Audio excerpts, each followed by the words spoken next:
नमस्कार दोस्तों, study point classes Pushkar में आपका हार्दिक स्वागत है। हम आपके लिए लेकर आए हैं हिंदी व्याकरण की बेहतरीन जानकारी, जो कि एग्ज़ाम की दृष्टि से आपके लिए अत्यंत ही महत्वपूर्ण साबित होगी। अगर आपको ये वीडियो पसंद आए तो हमारे चैनल को लाइक, शेयर एंड सब्सक्राइब करें तथा साथ ही बेल आइकन पर क्लिक करना ना भूलें, ताकि हमारे नए वीडियो के अपडेट्स आपको सबसे पहले मिल सकें। तो चलिए शुरू करते हैं आज का ये वीडियो। नमस्कार दोस्तों, संधि प्रकरण में आपका एक बार फिर से स्वागत है। आज हम व्यंजन संधि का तीसरा भाग पढ़ रहे हैं और संधि का 8वां भाग पढ़ रहे हैं। तो इस 8वें भाग के अंदर आज हम पढ़ने जा रहे हैं आगम व्यंजन संधि। तो आज हम आगम व्यंजन संधि और लोप व्यंजन संधि के बारे में चर्चा करेंगे और इसी के साथ हमारे जो व्यंजन संधि का जो प्रकरण है आज पूरा हो जाएगा। तो हम सबसे पहले आगम व्यंजन संधि के कुछ नियम पढ़ेंगे। तो चलिए शुरू करते हैं। शब्दों का मेल होने पर उनके बीच कुछ व्यंजनों जैसे चे, से और से का आगमन हो जाता है, तो यह आगम व्यंजन संधि कहलाती है। जब शब्दों का मेल होता है तो उस मेल में कुछ अलग से व्यंजनों का आगमन होता है, तो उसको हम आगम व्यंजन संधि के अंतर्गत रखते हैं और ये व्यंजन संधि है। और व्यंजन संधि का नियम नंबर 6 है।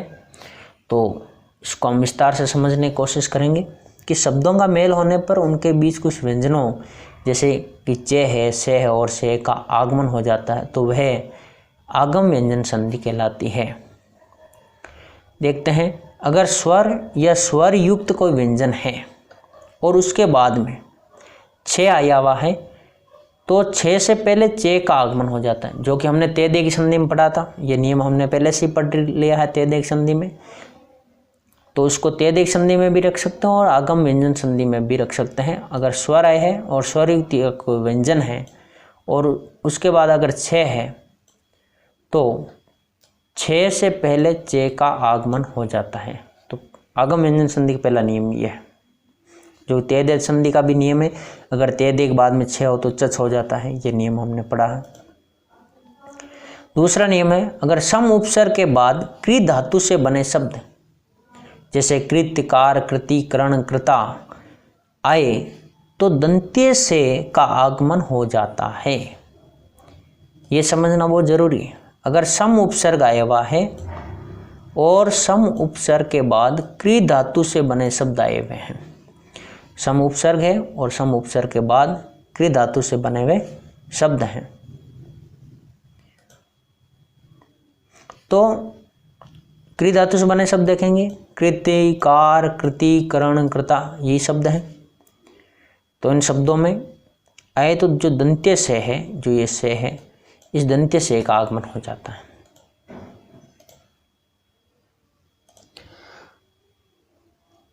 तीसरा नियम है, अगर परि उपसर्ग है और परि उपसर्ग के बाद कृ धातु से बने शब्द हैं, यानी कि परि उपसर्ग और ये परि उपसर्ग के बाद कृ धातु से बने शब्द आए हुए, यहाँ पर सम उपसर्ग और कृ धातु से बने शब्द हैं, यहाँ परि उपसर्ग है और यहाँ पर कृ धातु से बने शब्द हैं, आने से जो मूर्धन्य से का आगमन हो जाता है। यहाँ ध्यान रखने की चीज़, यहाँ सम है और यहाँ पर परि है। सम उपसर्ग हो और कृ धातु से बने शब्द हो, दंत्य से का आगमन, और परि उपसर्ग है और कृ धातु से बने शब्द हैं, तो मूर्धन्य से का आगमन होता है। तो यहाँ हम देख रहे चे का आगमन देख लिया, दंत्य से का आगमन और मूर्धन्य से का आगमन है, यहाँ पर हमने देखा। तो 3 नियम हमने यहाँ पर देखे। तो इन नियमों को समझने की कोशिश करेंगे। अगर स्वर है, स्वर के बाद में छे आया हुआ है, तो यहाँ पर चच होता है, जैसे अनुजन, धन, छेद आया हुआ है।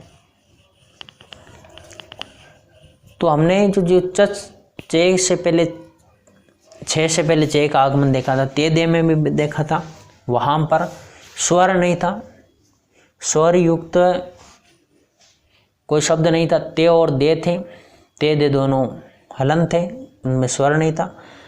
अगर कोई स्वर है जैसे अनु, आ, या, वा, ने के अंदर ऊ स्वर है, यहाँ पर आ मूल स्वर है, इनके बाद अगर छे हो तो चे का आगमन होता है। स्वधन छंद आया हुआ है, तरुधन छाया है, प्रधन छन है। तो यहाँ पर हमने 5 ये संधि विच्छेद लिए हैं। इनमें हम देखेंगे अगर उ है उपसर्ग और उसके बाद में छे आया हुआ है तो अनुच्छेद, अनुधन छेद का अनुच्छेद ये आगम व्यंजन संधि के अंदर आता है। आदन छादन का आच्छादन,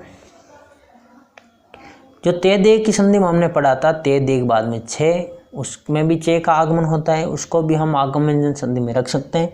लेकिन वो नियम हमने ते दे की संधि में पढ़ लिया था, इसलिए उस नियम को हमने यहाँ पर नहीं रखा। और उसी से मिलता जुलता नियम जो उस संधि में नहीं आता है वो हमने यहाँ पर रखा। यहाँ पर हमने स्वर रखा, वहाँ ते और दे रखे थे और उसके बाद में छे था, तो यहाँ पर हम स्वर रख रहे हैं और स्वर के बाद अगर छे हो तो चे का आगमन होता है। जैसे अनुदन छेद का अनुच्छेद, आदन छादन का आच्छादन, स्वदन छंद का स्वच्छंद, तरुदन छाया का तरुच्छाया और प्रदंछन का प्रच्छन। यहाँ पर हम देख रहे हैं ऊ है और अनुदन छेद है तो अनुच्छेद हो रहा है, ऊ के बाद में छे आए तो यहाँ पर चे का आगमन हो रहा है, अनु का अनु रहना और छेद का छेद और बीच में चे का आगमन हो गया। उसी तरह आ है और छा है और आ और छा दोनों के बीच में ये चे का आगमन हुआ है। स्व ए है और ये छे, स्व और छंद के बीच में चे का आगमन यहाँ पर देख रहे हैं। यहाँ पर तरु ऊ की मात्रा और यहाँ पर छे है तो ऊ और छे के बीच में चे का आगमन। प्र यानी ड्रै के अंदर ए है और ए और छे के बीच में चे का आगमन प्रच्छन। तो देख रहे हैं अनुच्छेद का अनुदन छेद का अनुच्छेद, आदन छादन का आच्छादन, स्वदन छंद का स्वच्छंद, तरुदन छाया का तरुच्छाया और प्रदंछन का प्रच्छन। यह परिवर्तन यहाँ पर हो रहा है। आगे देखेंगे अगर सम उपसर्ग है और उसके बाद कृ धातु से बने शब्द हैं तो दंत्य से का आगमन होता है। जैसे समधन कृति, समधन कृता, समधन करण, समधन कार और समधन कृत। ये हमने यहाँ पर उदाहरण लिए हैं। समधन कृति का संस्कृति क्योंकि मैं है, सम उपसर्ग आएगा, कृ धातु से बने शब्द हैं तो सम और कृति के बीच में से जो दंत्य से इसका आगमन होगा। मैं अनुसार में बदल गया और ये से का आगमन होगा तो संस्कृत शब्द हुआ है। समधन कृति का संस्कृति, समधन कृता का संस्कृता, समधन करण का संस्करण, समधन कार का संस्कार और समधन कृत का संस्कृत। यहाँ हम देख रहे हैं सम उपसर्ग है, कृ धातु से बना शब्द है, कृत कृति कृ धातु से बना है तो इन दोनों के बीच में मे का अनुस्वार यहाँ पर अनुस्वार हो गया और ये से का आगमन। उसी तरह समधन कृता का मे का अनुस्वार हो गया और ये से का आगमन। इसी तरह समधन करण का मे का अनुस्वार और ये से का आगमन। समधन कार में मे का अनुस्वार और कार के पहले से का आगमन। इसी तरह समधन कृति का मे का अनुस्वार क्योंकि मे हलंत है और हलंत में हो तो वो अनुस्वार बदलता है और कृत के बीच में से का आगमन, दंत्य से का आगमन। संस्कृत शब्द तो इस तरह से ये शब्द बने। समधन कृति से संस्कृति बना है, समधन कृता से संस्कृता, समधन करण से संस्करण, समधन कार से संस्कार और समधन कृत से संस्कृत शब्द बने हैं। आगे देखते हैं अगर परि धातु परि उपसर्ग है और परि उपसर्ग के बाद में कृ धातु से बने शब्द हैं तो आपके से जो कि मूर्धन्य से है उस मूर्धन्य से का आगमन होता है। जैसे हम यहाँ पर देखेंगे परिधन कृति आया हुआ है, परिधन कृता आया हुआ है, परिधन करण है तो परिधन कृति का परिष्कृति होगा, परिधन कर्ता का परिष्कृता और परिधन करण का परिष्करण। तो यहाँ पर हम देख रहे हैं कि प्री धातु के प्री उपसर्ग के बाद कृ धातु से बने शब्द है तो बीच में आपके से का आगमन होगा। और कौन सा से? मूर्धन्य से का।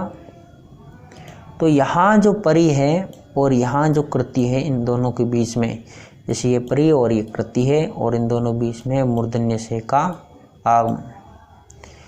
वैसे ही परि और कर्ता के बीच परि और ये कर्ता और इसके बीच ये से का आगमन।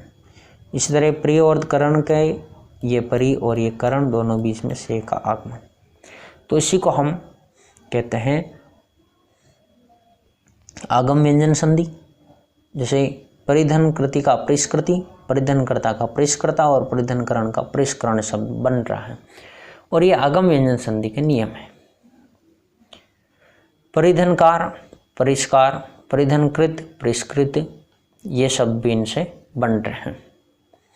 तो यहाँ पर हमने 5-5 उदाहरण लिए हैं और देखा है स्वर के बाद अगर छे हो तो चे का आगमन होता है, सम उपसर्ग के बाद कृ धातु से बने शब्द हो तो दंत्य से का आगमन, परि उपसर्ग के बाद कृ धातु से बने शब्द हो तो मूर्धन्य से का आगमन होता है, और इन उदाहरणों द्वारा हमने इसको समझा है। तो आगे देखते हैं नियम। अगला नियम है लोप व्यंजन संधि। व्यंजन संधि का अगला नियम लोप व्यंजन संधि है। तो यहाँ हम देख रहे हैं अगर ने का लोप होता है तो ने का लोप संस्कृत के कुछ शब्दों का ने से अंत होता है, जैसे आत्मन है, पक्षिन है, प्राणिन है, युवन आदि है। संधि होने पर इन शब्दों का ने लुप्त हो जाता है। ये संस्कृत में पहले शब्दों में प्रयोग होता था, जैसे आत्मन है, पक्षिन, आजकल पक्षिन का पक्षी हो गया है, प्राणिन का प्राणी हो गए, युवन का युवा हो गया है। लेकिन संस्कृत शब्दों में इन शब्दों का उपयोग होता था। तो ये जो पीछे का जो ने है ये हट जाता, तो ने का लोप होता है इस तरह से, जैसे आत्मन दनहता, आत्महंता। इस तरह से ने का लोप होने के साथ साथ में से का भी लोप होता है। संस्कृत के कुछ शब्दों में संधि होने पर पहले वाली ध्वनि सुरक्षित रहती है तथा बाद वाली ध्वनि से समवर्ण होने के कारण लुप्त हो जाती है। यानी कि जब दो जगह से आ जाता है तो समवर्ण ध्वनि, दोनों उच्चारण स्थान एक ही, तो हाथों हाथ, यानी कि एक साथ एक ही उच्चारण स्थान पर जीवा नहीं जा सकती, इसलिए एक बार ही वो उच्चारण स्थान को स्पर्श करती है और एक ही ध्वनि निकलती है, इसलिए एक ध्वनि लुप्त हो जाती है। इस प्रकार की संधि संस्कृत में पूर्ण रूप संधि यानी प्रथम ध्वनि लुप्त होने पर कहलाती है, जो कि हमने पूर्ण रूप, उपरूप संधि, स्वर संधि में भी पढ़ी थी, और हमने कहा था इसको व्यंजन संधि में भी पढ़ेंगे। तो ये हम व्यंजन संधि में पढ़ रहे, लेकिन उससे तो इसका रूप थोड़ा भिन्न है। जैसे मनस धन ईस, मनीष, ये जो स है, संस्कृत शब्दों में संधि होने पहले वाली ध्वनि सुरक्षित रहती थी, जैसे ये ने है और ये से है, तथा बाद वाली ध्वनि समवर्ण होने के कारण लुप्त हो जाती थी। इस प्रकार की संधि संस्कृत पूर्व रूप संधि है, प्रथम ध्वनि लुप्त होने पर कहलाती है। जैसे यहाँ पर से और यहाँ पर ने है, तो मनस शब्द आया तो ये से लुप्त हो गया और मनीष से शब्द रह गया। फिर है रे का लोप। दूर और निर के बाद रे आए तो दूर का दू तथा निर का नी हो जाता है तथा रे का लोप हो जाता है। अगर दूर और निर उपसर्ग है, उसके बाद अगर रे आया हुआ है तो दूर का दू होगा, रे का लोप हो जाएगा, और निर का नी होगा और रे का लोप हो जाता है। तो यहाँ देखेंगे दूर का दू होगा और निर का नी होगा, और ये जो रे है रे का लोप हो जाता है। इस तरह रे का परिवर्तन भी होता है। अगर अंतर आया और पुनर आया हुआ है, ये अंतर और पुनर उपसर्ग है, इन उपसर्गों के बाद अघोष ध्वनि आती है तो रे जो विसर्ग है, रे विसर्ग में बदल जाता है। जो रे है वो विसर्ग में बदलेगा, या विकल्प से दंत्य ध्वनियों ते या से पहले से में, तो तालव्य ध्वनियों चे या से पहले ये तालव्य से में बदल जाता है। तो ये जो रे है, रे या तो विसर्ग में बदलेगा या फिर रे आपके दंत्य ध्वनियों में बदलेगा। दंत्य ध्वनियों दंत्यों में, दंत्य ध्वनियों से पहले से में, दंत्य ध्वनि में बदलेगा से में बदलेगा। और तालव्य ध्वनि है चे और से, तो तालव्य ध्वनियों तो आपके तालव्य से में ही बदलेगा। 5वां इसका नियम है एहन संधि। एहन शब्द के बाद रे को छोड़कर अन्य कोई वर्ण आए तो आहार तथा रे आए तो अहो हो जाता है। समास में इसकी संधि विसर्ग की तरह होती है। समास के अंदर जो ये संधि होती है विसर्ग की तरह होती है। तो यहाँ एहन संधि है, एन शब्द के बाद रे को छोड़कर अन्य कोई वर्ण आए तो अहर हो जाता है, और अगर रे आए तो अहो हो जाता है। समास में इसकी संधि विसर्ग की तरह होती है, जैसे अह धनपति का अहरपति होता है, यानी विसर्ग है तो आपके रे हो जाता है, या कोई वर्ण आए तो इसका अहर और रे आए तो अहो होता है। तो इन्हीं नियमों को हम आगे सूत्र लगा करके उदाहरण द्वारा समझेंगे। तो चलिए आगे चलते हैं। परिभाषा। प्रथम शब्द का अंतिम व्यंजन न से रे के लोप होने को लोप व्यंजन संधि कहते हैं। तो ये लोप व्यंजन संधि परिभाषा है कि अगर प्रथम शब्द है और उसके अंतिम जो व्यंजन है, एक तो ने का लोप होता है, एक से का, फिर रे का लोप होता है, तो न से और रे के लोप होने को हम लोप व्यंजन संधि कहते हैं। पहला सूत्र है, अगर ने से अंत होने वाले शब्द और प्लस कोई वर्ण है तो ने का लोप हो जाता है। अगर ने हलंत है, उससे अंत होने वाले जो शब्द है उसके बाद कोई भी वर्ण हो तो ने का लोप हो जाता है। इस तरह से या से का समवर्ण से हो या से का कोई समवर्ण हो, यानी कि से का उच्चारण स्थान दंत्य है, दंत्य से उचित कोई भी वर्ण हो सकता है, तो से या से का समवर्ण और उसके बाद में से हो या से का समवर्ण हो तो से का लोप हो जाता है। वैसे दूर व निर उपसर्ग है, दूर व निर उपसर्ग के बाद अगर रे हो तो रे का लोप हो जाता है। वैसे अंतर व पुनरुपसर्ग है और अघोष व्यंजन, अंतर और पुनरुपसर्ग के बाद अघोष व्यंजन है तो रे का विसर्ग हो जाता है। एहन यानी अह, उसके बाद में अगर रे है, रे के अतिरिक्त अन्य वर्ण है तो अहर हो जाता है, और अगर एहन यानी अह के बाद अगर रे हो तो अहो हो जाता है। ये 6 नियम है इस आपके लोप व्यंजन संधि के, जिसमें हम एक बार इसको वापस देख लेते हैं। ने से अंत होने वाले शब्द के बाद कोई वर्ण हो तो ने का लोप, से या से का समवर्ण और से या से का समवर्ण हो, यानी कि एक ही उच्चारण स्थान वाले 2 वर्ण हो तो से का लोप हो जाता है। दूर व निर उपसर्ग के बाद अगर रे हो तो रे का लोप हो जाता है। अंतर व पुनरुपसर्ग के बाद अगर अघोष व्यंजन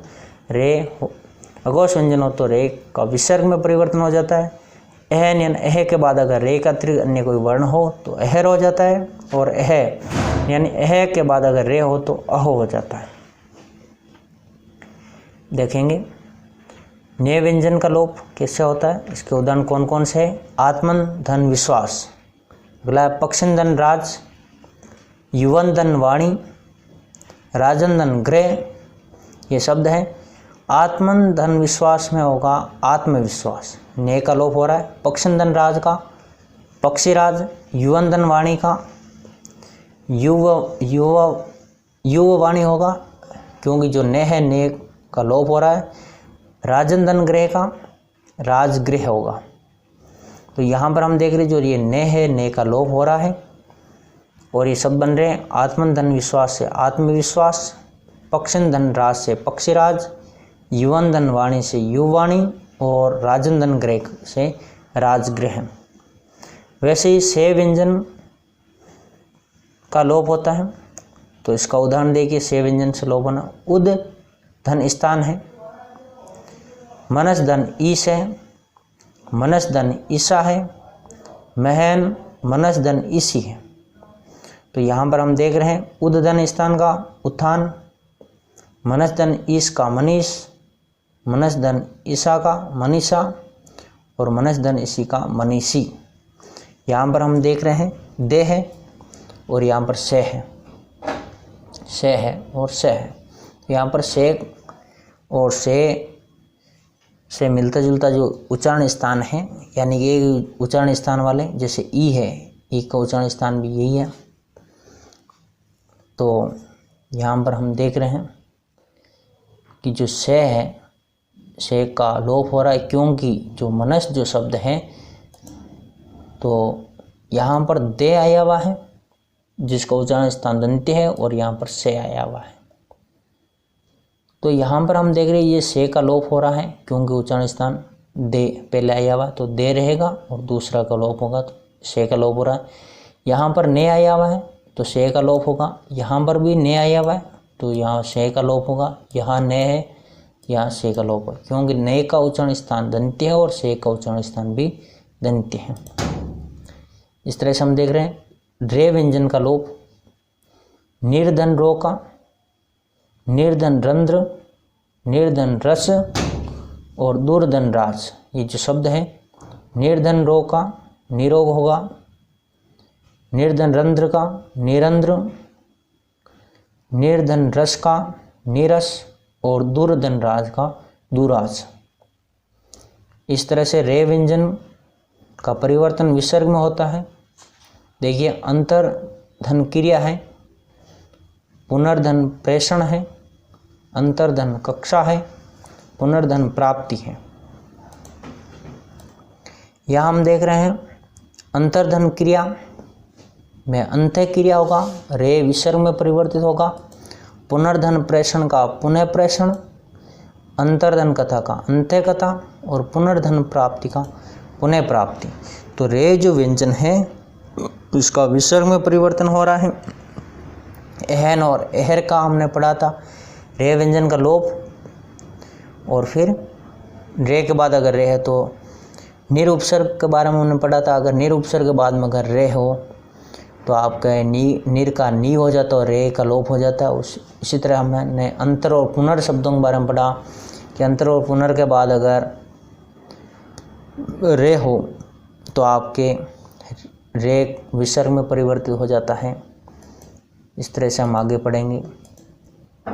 तो अगर रे व्यंजन का जो परिवर्तन से में होता है वो किस तरह से होता है, अगर अंतर आया हुआ है और चेतना आया हुआ है, पुनर्धन चे है और पुनर्धन चर्वण है, तो यहाँ हम देख रहे हैं अंतर्धन चेतना का अंतस चेतना, पुनर्धन चे का पुनश्च और पुनर्धन चर्वण का पुनश्चर्वण। पुनर्चर्वण या तो विसर्ग में या से में बदलेगा, पुनश्चर्वण भी हो सकता है और पुनर्चर्वण भी हो सकता है। तो अंतर और पुनर के बाद में अगर इस तरह का चे हो तो ये जो हमने पढ़ा रे के बाद में अगर तालवी ध्वनि हो तो ये तालवी से में बदलेगा रे, तो अंतस चेतन होगा, पुनर्धन चे का पुनश्च और पुनर्धन चर्वण का पुनश्चर्वण। इसी तरह से रे व्यंजन का परिवर्तन से में, जैसे अंतर्धन ताप ये आपके जो रे है और इसमें दंत्य अगर व्यंजन आए हुए तो दंत्य से में परिवर्तित होगा। तो अंतर्धन ताप का अंतस्ताप, पुनर्धन सर्जन का पुनर्सर्जन और पुनर्धन संभोग का पुनः संभोग या पुनः संभोग। तो यहाँ पर हम देख रहे हैं कि जो रे है, रे के बाद अगर दंत्य ध्वनियाँ हैं तो दंत्य ध्वनियों के कारण जो रे का परिवर्तन दंत्य से में हो रहा है। इसका आगे एहन के बाद अगर रे हो तो अह हो जाता है, जैसे एहन धन रात्रि, एहन धन रूप, अह धन रात्रि, अह धन रूप। जैसे एहन रात्रि का अहोरात्रि होगा, एहन रूप का अहोरूप, एहन भी हो सकता है और अह भी हो सकता है। तो एह धन रात्रि का अहोरात्रि और एह धन रूप का अहोरूप। इसी तरह से एहन धन रे से अन्य कोई भी स्वर हो तो एहर हो जाता है। तो जो एहन धन निशा का एहन धन मुख, एहन धन एहन और एह धन निशा। तो एहन धन निशा का अहर निशा, एहन धन मुख का अहर मुख, एहन धन एहन का अहर अहर और अह धन निशा का अहर निशा। तो ये अहर में बदल जाता है। तो ये एहन और एहन की संधि भी हमने पढ़ ली है। तो जो हमने 6 नियम पढ़े थे उनका उदाहरण भी हमने यहाँ पर रखा और उनको समझा। आशा है कि आपको ये व्यंजन संधि पूर्ण रूप से समझ में आई होगी। तो ये जो व्यंजन संधि है ये हम पूरी पढ़ चुके हैं। तो व्यंजन संधि के ये भाग पूरे हुए। अगले वीडियो में हम पढ़ेंगे विसर्ग संधि। आज के लिए इतना ही, धन्यवाद। श्री बालाजी कोचिंग सेंटर पुष्कर में आपका स्वागत है। हमारे चैनल को लाइक कीजिए, सब्सक्राइब कीजिए और अधिक जानकारी के लिए बेल आइकन